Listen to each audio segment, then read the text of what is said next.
পরিচালনাকারী সুজন সুজন সুজন সুজন সুজন রাখে সুজন সুজন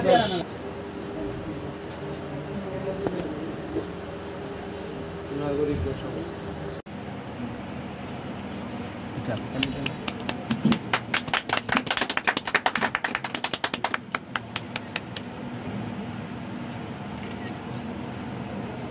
গাড়ি গাড়ি আছে কিছু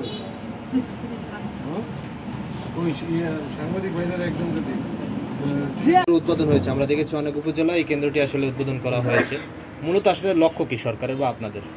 জি, ভূমি মন্ত্রণালয়ের সিদ্ধান্ত মোতাবেক আমরা আমাদের পটুয়াখালী জেলাতে সকল উপজেলার ন্যায় গলাচিপা উপজেলাতেও ভূমি সহায়তা কেন্দ্রের আজকে শুভ উদ্বোধন করলাম।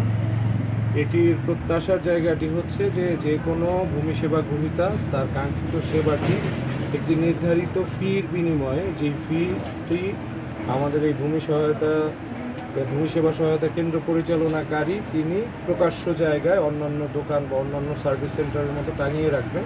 সেই নির্ধারিত ফির বিনিময়ে তিনি তার কাঙ্ক্ষিত সেবাটি পেতে পারবেন।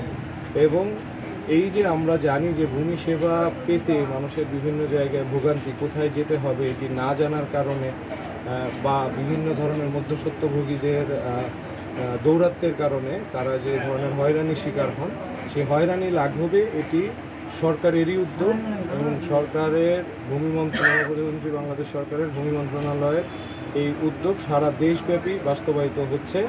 এবং এর ফলে সরকারের বা ভূমি মন্ত্রণালয়ের প্রত্যাশাটি হচ্ছে যে ভূমি সেবা সহজীকরণের ক্ষেত্রে আরও একটি পালক যোগ করা, আরও এক ধাপ এগিয়ে যাওয়া। এবং এরই প্রেক্ষিতে আমরা আমাদের গলাচিপা উপজেলাতে আজকে ভূমি সেবা সহায়তা কেন্দ্রটি উদ্বোধন করলাম।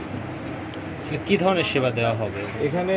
আপনার যে কোনো ধরনের ভূমি সেবা যেটি একজন নাগরিকের জন্য আসলে সরকার উন্মুক্ত করে দিয়েছেন। যাদের এই টেকনিক্যাল নো হাউটি নেই, অর্থাৎ যার বাসায় ল্যাপটপ নেই বা কম্পিউটার নেই, তিনি এখানে এসে তার নামজারি আবেদন, আপনার ডিসিআরের সংগ্রহ করার ফি প্রদান, ভূমি উন্নয়ন কর প্রদান, নামজারির খতিয়ানের প্রিন্ট আউট সংগ্রহ করা, এই ধরনের সকল ভূমি সেবা যেগুলো অনলাইনে পাওয়া যায় সেগুলোর আবেদন এবং অনুমোদিত কপি আপনার প্রিন্টেড কপি এখান থেকে সংগ্রহ করতে পারবেন। ঠিক আছে, ঠিক আছে।